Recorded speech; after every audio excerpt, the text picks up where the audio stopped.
सभी को मेरा नमस्कार। मैं आपको कक्षा 10 की हिंदी की ओर आपको ले चल रहा हूँ। ये कक्षा 10 के पाठ्यक्रम में जो काव्य विभाग है उसका प्रथम पाठ जो पद है, इसके रचनाकार कृष्ण भक्त कवि सूरदास जी हैं, उसके 7वें पद की ओर ले चल रहा हूँ। इसमें सूरदास जी ने बतलाया है कि उद्धव जी ब्रज गांव से लौट करके आते हैं और प्रभु श्री कृष्ण से मिलते हैं। ब्रज में गोपिकाओं की जो स्थिति है उसका बयान प्रभु श्री कृष्ण जब उद्धव जी करने लगते हैं तो उद्धव जी से प्रभु श्री कृष्ण कहते हैं कि उद्धव मोहि ब्रज विसरत नाही, वृंदावन गोकुल वन उपवन, सवन कुंज की छाही, कि उद्धव ब्रज मोहि विसरत नाही। रात समय माता जसुमती अरुनंद देखि सुख पावत, माखन रोटी दही सजायो अति हित साथ खवावत। गोपी ग्वाल बाल संग खेलत, सब दिन हसत सिरात की उद्धव, सब दिन हसत सिरात।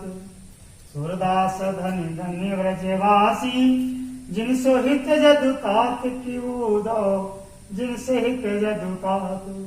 सूरदास जी कहते हैं कि जब उद्धव जी विरह से पीड़ित गोपियों का हाल प्रभु श्री कृष्ण को सुनाने लगे तो प्रभु श्री कृष्ण ने कहा कि उद्धव जी मुझे ब्रजगांव भूलता ही नहीं है, उस ब्रजगांव की याद मुझे बहुत आती है। वृंदावन गोकुल वन उपवन सघन कुंज की छाही, यानी वृंदावन और वहां के गायों का जो वंश है, गायों का समूह है, वहां के वन, वहां के उपवन और वहां के घने कुंजों की छाई मुझे याद आ रही है और मुझे बहुत याद आती, मैं उसको भूलता ही नहीं हूं। प्रातः समय माता यशोमती और नंद बाबा मुझे देखकर सुख का अनुभव करते थे और इतना ही नहीं, माता यशोदा माखन रोटी और दही सजा करके मेरे लिए लाती थी और बड़े प्रेम के साथ मुझे खिलाती थी। हे उद्धव जी, मुझे ये सब बहुत याद आता है। गोपी ग्वाल बाल संग खेलत, गोपिकाओं के साथ, ग्वालों के साथ, ग्वालों के बच्चों के साथ खेलते हुए सब दिन हंसत सिरात, सारा दिन हमारा हंसते हुए उनके साथ खेलते हुए समाप्त होता था। सूरदास धन्य धन्य ब्रजवासी, जिनसे हित जदुतात। सूरदास जी कहते हैं कि वो ब्रज गांव के लोग, ब्रज के निवासी बड़े धन्य भाग्य हैं जिनसे इतना प्रेम प्रभु श्री कृष्ण जी करते हैं। तो आप सब समझ गए होंगे कि प्रभु श्री कृष्ण उद्धव जी से कह रहे हैं कि हे उद्धव जी, ब्रजगांव मुझे भूलता नहीं है। वहां का वृंदावन गोप, वहां गायों का समूह, वहां का वन, वहां के उपवन, वहां और संगन कुंजों की छाया मुझे बहुत याद आती है।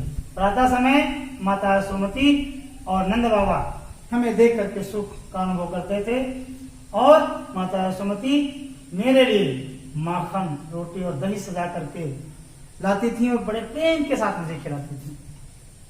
गोपियों और ग्वाल बालों के साथ में खेलते मेरे सारे के सारा दिन समाप्त होता था। सूरदास जी कहते हैं अंत में कि वो लोग बड़े धन्य भाग्य हैं जिनसे प्रभु श्री कृष्ण जी इतना प्रेम करते हैं। इस सूरदास जी का वर्णन है, बड़ा सुंदर वर्णन है। संसार में ऐसा कोई कवि शायद ही हुआ हो जितना अच्छा वर्णन प्रभु श्री कृष्ण का किया हो, प्रभु श्री कृष्ण की बाल लीलाओं का वर्णन किया हो, संभव ही नहीं है, है ना। तो आप समझ गए होंगे इसकी व्याख्या पूछी जाती है, संदर्भ और प्रसंग, व्याख्या और काव्य सौंदर्य, ये 4 चीजें पूछी जाती हैं। ये आपके प्रथम पाठ का 7वां पद है। इसके संदर्भ को और इसका जो प्रसंग है, इसकी व्याख्या और काव्य सौंदर्य में अगले वीडियो में आपको बताऊंगा। तब तक के लिए नमस्कार।